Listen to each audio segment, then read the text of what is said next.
What's up guys, it's Astronomic here. It is a Saturday, which means it's the end of the week and it's the weekend. I'm very happy. It's lovely, beautiful weather here in the UK. I don't know about where it is where you are, but for the UK this is nice weather, lovely sunshine. And I've just got a fresh stack of beers for the weekend, so that means that I am one very happy broadcaster today. Today we are back looking at our Hero Showcase series. I didn't tell you in advance who it was going to be, but I've decided it is finally time for me to show you the absolute powerhouse that is. Drum roll please. Kyra. So, the thing with Kyra, I said for a while I didn't want to showcase her until she was getting towards her full potential. The first thing I'll say about Kyra is that she's very, very gear dependent. When you first get her from the arena, I'll show you how to get her in a few minutes. When you first get her, she is absolutely useless. Do not put her in your team. Do not use her for anything. You basically just need to babysit her and level her up and gear her up. And when I say that she is gear dependent and level dependent, I mean do not use her until she is at Legendary +2 and at least 4 stars. That is how gear dependent she is. Anything before that, she is just way too squishy. She dies so easily, and she's pretty much useless. So, sorry guys. So I've got a bit of a sore throat today. Anyway, with Kyra, yeah, I'm going to talk you through her abilities. Bear in mind, she is not at her full potential yet. She's struggling still, even at this level. And you can see I've got her at max level. I've got all of her items. The big kicker is going to be when she's at 5 stars. But she is starting to showcase that she can be an extremely powerful person. You've seen for a while now that I switched my avatar to her a while back, and since then I have been focusing on her. I've been wanting to get her geared up because, shout out to my guild mate Arzis, he's the guild leader, and he sort of showed me just how powerful she can be, specifically in the guild boss feature. So I wanted to really push to get her up as quickly as possible. Today's been the turning point, and that's why I didn't want to announce who I was going to be showcasing, because today I literally just got 2 new items for her. I got the Widowmakers, and I also got another Crazed Staff for her as well. So, anyway, onto her abilities. First ability is her manual trigger ability. It attacks random enemies 5 times, dealing physical damage. Does quite a lot of damage and is quite a useful attack. Backstab is her automatic one. It's the one that she does at the start of the fight. Leap to the back line of enemies and backstab one for great physical damage and stun. This is where you have to be careful with Kyra, because if you've got any enemies that interrupt right at the start, such as Lily or Rage Pit, you just don't use Kyra, because she'll just end up staying in the front line and she'll just get absolutely ripped to shreds. Heart of Night just increases her physical attack even more with her agility, which is another reason why she scales so well from gear. And increases her physical dodge as well. So there are her abilities. As you can see, the last 2 don't actually do anything. It's just backstab and slaughter, and to be honest, she doesn't need it. It is her physical attack that she will just absolutely wreck with. She deals so much damage. She is definitely the definition of a glass cannon. You have to protect her. You have to make sure that she's supported, because she's quite isolated on the back of the enemy line. So you've got to make sure that she's going to be protected with healers, and Nago can be quite good if he gives her the dodge buff. That's a massive help. So yeah, that's pretty much it. If you want, I'll take a quick look at her stats. At this level, the stats that are really important to her are strength. I know it sounds strange, but she's an agility hero. Strength, agility, obviously physical attack. And the reason that strength is important is because strength contributes to this stat, the HP regeneration, which is really important for her. She takes quite a lot of damage on that back line, and it's really good to get some good HP regeneration, because if you do get up to a high level, that's what keeps her alive. I've found that to be so useful. And obviously the physical dodge as well, that's really important. Crit is obviously as well, yeah, physical crit, but you're looking at the attack and the main attack stats and the defense stats, which are the dodge and the HP regen. When you get them up to a really high level, that's when she starts absolutely wrecking teams, but until then, as I say, she is completely useless. So you can see at +2, this is why she becomes so powerful, because we have one item there, Craze Staff, which when fully enchanted is given an extra 21 strength. We've got another one here, which is given an extra 57.5 strength. And is this one? No, this one. There we go. And that gives an extra 42 strength.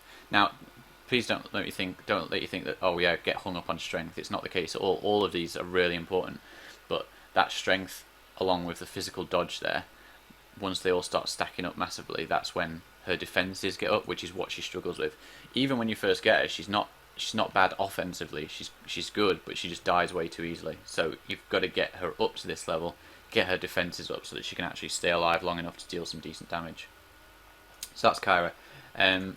Just jump over to how to get her, which is in the arena. This is the problem with it, is that she will take a very long time. So you redeem her from the arena shop. She's 400. Pretty much throughout the entire game, you're going to be picking between her and Tickles.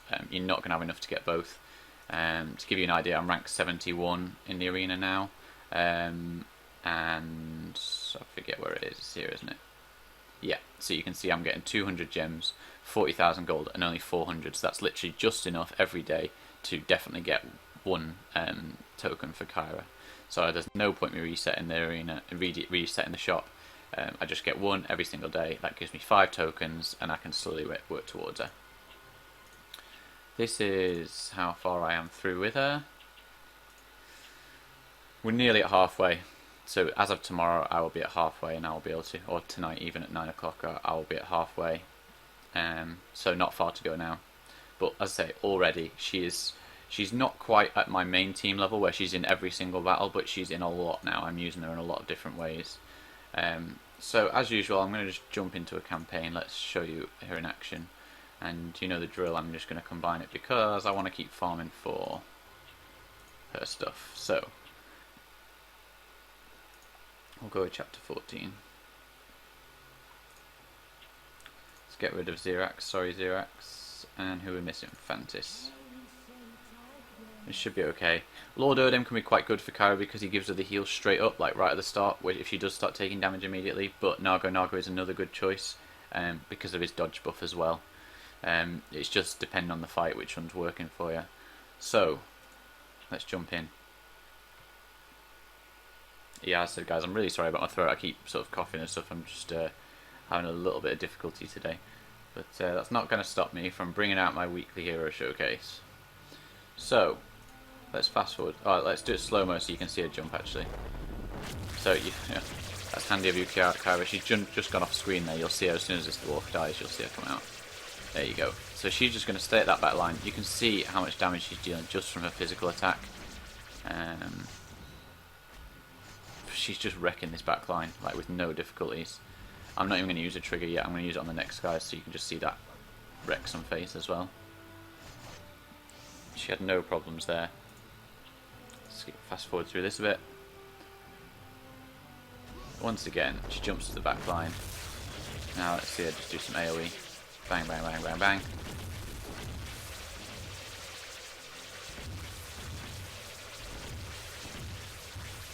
By the way, guys, I'm so sorry that I've used Odem again. I've just remembered. I know it's a really annoying sound effect, and I said I would not use them anymore, but I just completely forgot. So I will endeavour to remember for next time not to use Odem. You can see here from Kyra though, she's staying topped at full health from the HP regen. Hopefully we can get that in this last battle as well, which is what I was saying about that will keep her just nicely topped off. You'll see her heals popping up. Here you can see these plus 300, plus 300, plus 400. These aren't coming from Odem. These are coming from her self heal, so she's getting about 700 self heal pretty much on every attack. And we'll just do some DPS, rinse through them a bit. See, she's slowly going down now, but she's getting the plus 700, plus around just under 800 she's getting every time she hits. Sometimes it crits for 1,000. And that's actually got her back to full health. So you can see the power of the HP regen for her. There we go. Should we check the stats? There you go. That's it, guys. That is why you pick Kyra. Now, I know I was a little bit unfair because I wasn't really using my other hero triggers, but it really does stay like that pretty consistently. it's normally between her and Renpour of who's doing the most damage for my fights. And if you can get her in the guild boss and keep her alive, she will definitely be your highest damage dealer. She's absolutely massive dealer in damage. So, that is pretty much Kyra. I feel like I've done a decent cover of her. If you have any questions, obviously feel free to put it in the comments below and I will try to answer. If you have any team specific questions, you'll be pleased to know that my new series starting on Wednesday will be answering more questions like that. Don't want to tell you too much, don't want to give anything away, but that's the new series starting. It's going to be, I'm really excited about it because it's going to tie in so well with my Hero Showcase series. It's something I'm really looking forward to. I hope you look forward to as well. But that will start on Wednesday, so that will be the next episode that you will see. And yeah, don't want to give too much away about the first episode, but stay tuned for that. It will be really, really good. And otherwise, we'll be doing next Saturday, where we'll cover another hero. Let's have a look, see who we haven't covered. We've done Renpour, done Kyra, done Brute, done Fantis, done Lord Odem. I might do Alexis. I haven't got her up to her full potential yet, but I know she is going to be good, so I might do Alexis. Or I could possibly do Magnus. Yeah, tell you what, we'll do Magnus next week, and then maybe Alexis the week after, because Alexis will tie in nicely with this new series. So, there you go. Next Wednesday is the new series. Stay tuned for that. And next Saturday, I will cover Magnus. See you on Wednesday, guys.